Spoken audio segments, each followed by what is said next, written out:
Você vê uma pessoa tendo necessidade e o seu coração não se mover em direção a essa pessoa. É impossível eu falar que eu estou cheio da glória de Deus e eu não me mover em direção aos pobres, eu não me mover em direção aos necessitados. É impossível você não ver uma pessoa nu e você não ter um coração de disponibilidade. Então, querido, se você não tem, é porque você ainda está vivendo a primeira unção, você ainda está vivendo uma vida de menino, sabe? Nós não queremos um movimento de meninos, nós não queremos um movimento, um instituto de meninos, nós queremos um instituto de filhos, filhos transformadores. Nós queremos pessoas, como diz aqui, versículo 8, então romperá a tua luz. Quando você olha e tem compaixão dos outros, Deus olha as suas necessidades. Você não tem que ficar correndo atrás das suas necessidades, porque quando você está transbordando da glória, transbordando da unção, sabe o que acontece? Você se move em direção aos perdidos, se move em compaixão na vida das pessoas e Deus, Ele olha para as suas necessidades. Deus, Ele olha para o seu coração. Ele diz assim, meu filho, eu vejo o teu coração, eu vejo a tua necessidade e Ele coloca um favor sobre você. Querido, viva esse nível de glória. Viva esse nível de glória. A Bíblia diz aqui, versículo 9, então clamarás e o Senhor te responderá. Relacionamento livre, acesso livre. É quando Deus te dá livre acesso para os lugares celestiais. Sabe, nós estávamos conversando como o Senhor foi gracioso conosco esse final de ano, esse início de ano. Deus nos deu revelações, escrevemos livros, Deus nos deu canções, está tocando no Brasil, Deus nos deu estádios, Deus nos deu tudo. Mas o mais importante, Ele nos deu Ele. Ele continua conosco, Ele fala com a gente, porque Deus podia tirar tudo isso. Mas o que mais importa de tudo que Ele fez nós clamamos e Ele responde. É a resposta de Deus na sua vida. É quando Deus olha para você e diz, ó, meu filho, eu te amo, sabe? Trabalhe para mim, mas não trabalhe para Deus pelo que Deus vai te dar. Trabalhe por aquilo que Ele é, por aquilo que Ele faz dentro de você. É o suficiente. O que Ele tem já é o suficiente. Trabalhamos, nós estendemos as nossas mãos, nós nos arriscamos, como nós nos arriscamos, porque nós desejamos que o nível de glória suba em cidades, nas igrejas. Queridos, foi tão pertinente, tão maravilhoso ver líderes se abraçando. Eu tenho vi isso acontecer nesses últimos dias, né? Líderes que não conversavam uns com os outros, mesmo em São Paulo, Belo Horizonte, pessoas que não se davam e se abraçando em família. E Deus colocou no meu coração, para isso é o resultado da glória de Deus. Quando as pessoas se quebram na minha presença. Não é mais A, B ou C, não são as minhas razões, sabe? Mas eu me esvazio. Que amor é esse? Que amor é esse? Ele é maior do que todas as coisas, queridos. Ele tocou o nosso coração, Ele nos esvaziou de nós mesmos, Ele quebra as nossas razões. Quando eu vi tudo isso, líderes se abraçando, se reconciliando, é impossível isso não se refletir nas igrejas locais. É impossível isso não acrescentar a fé de cada um, de como vale a pena servir a um Deus e servir a princípios de fé e verdadeiros e verdades estabelecidas, sem negociar, sem barganhar e sem deixar se comprometer com mentiras. Nós não precisamos disso. O Evangelho não precisa de subterfúgios, o Evangelho não precisa de entretenimento, o Evangelho não precisa de um apoio. O Evangelho, ele por si só, ele é o suficiente para vivermos um outro nível de glória e vivemos a majestade de um Evangelho, sabe o que? Real, verdadeiro, genuíno. As pessoas têm fome de um Evangelho genuíno e eu vi com os meus próprios olhos, eu experimentei esses dias, quando uma voz se levanta, quando uma pessoa se levanta para fazer o que é correto, quando um movimento se levanta para fazer algo genuíno, com o coração verdadeiro, se arriscando, se doando, colocando como sacrifício, pagando preço. Sabe o que acontece? Deus responde com fogo. Deus responde com fogo e as pessoas respondem também com um coração genuíno diante dele.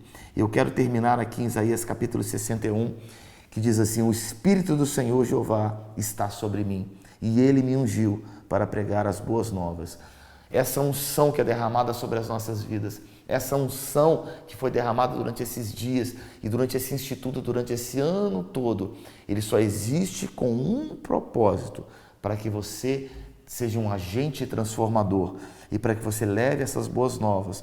Não é uma palavra, Deus não quer eco, Deus não quer que você seja um papagaio gospel, Deus quer que você carregue a presença.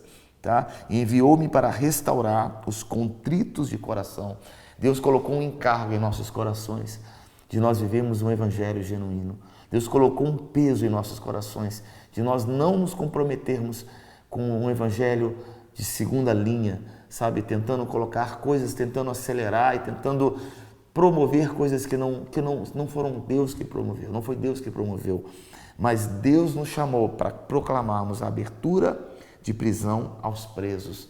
Existe um povo que deseja o genuíno. Guarde isso no seu coração. Se você é um líder, se você é um pastor, saiba disso. Vale a pena dar 6 passos e um sacrifício. Dá 6 passos e um sacrifício. Não carregue a arca em carros de bois. Faça na ordem de Deus, da forma de Deus. E diz assim: e a ordenar aos tristes de Sião que lhes dê ornamento por cinza.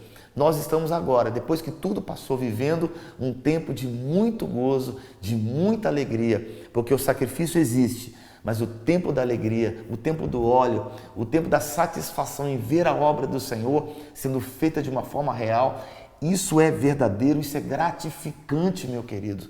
Viva esse nível de manifestação de glória no seu ministério. Eu quero profetizar sobre a sua vida isso, que você acredite que existe um caminho no meio da tormenta, que muitas vezes não é um caminho glorioso, muitas vezes não é um caminho que todo mundo vai, mas é o caminho que Deus escolheu para nós, que queremos o genuíno de Deus, queremos andar e ver o que Deus está fazendo e fazer o que Ele está fazendo. Eu não quero criar nada, eu não quero gerar nada de mim mesmo, mas eu quero ver Deus fazer e fazer o que Ele está fazendo.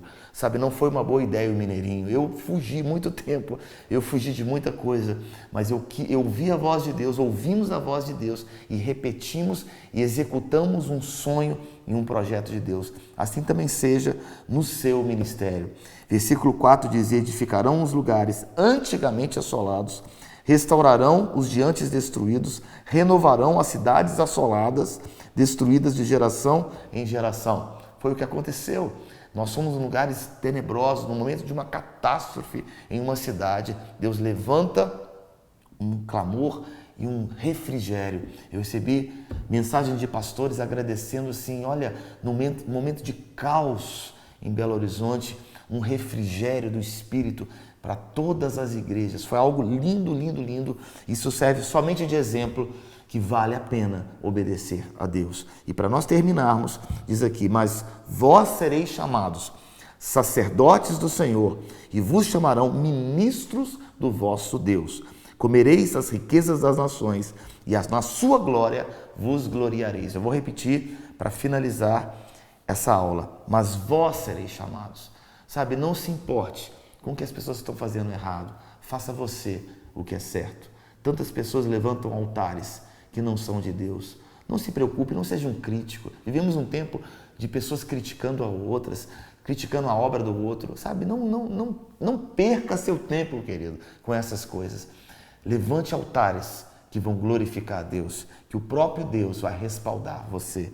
Repetindo, vós sereis chamados, que o seu ministério, que a sua casa, seus filhos, aonde você colocar a planta dos vossos pés, aonde você pisar, você vai ser chamado ministros do vosso Deus. Você não é ministro de uma denominação, você não é ministro de um movimento, você é ministro do próprio Deus. Deus ungiu você para algo. E quando Deus unge, Ele sustenta. Quando Ele unge, Ele se encarga. Quando Ele unge, Ele promove. E diz assim: comereis das riquezas das nações e na sua glória vos gloriareis. Quero terminar essa aula dizendo: vale a pena obedecer ao Senhor. Vale a pena se alegrar com o Senhor. Existem momentos de sacrifício? Houve muito sacrifício. Houveram muitos sacrifícios. É verdade. Mas a glória do Senhor recompensa. É como uma mãe. Eu nunca dei à luz fisicamente, mas eu vi a minha esposa dar à luz a 4 filhos. É como uma mãe que dá a luz ao filho, que no momento da dor, da angústia, não sabe como é aquela criança, e toda aquela dor, todo aquele sacrifício, ele é recompensado quando a criança é colocada nos braços da sua própria mãe. Assim eu me sinto. Uma criança veio à luz, algo aconteceu, estamos gerando, estamos vendo uma criança crescer. A mesma coisa eu quero profetizar sobre a sua vida, que o seu ministério seja o ministério do Senhor, onde você gere uma criança em Deus, onde você seja um transformador de sociedades, não apenas de palavras, mas na sua vida prática. Que Deus abençoe você.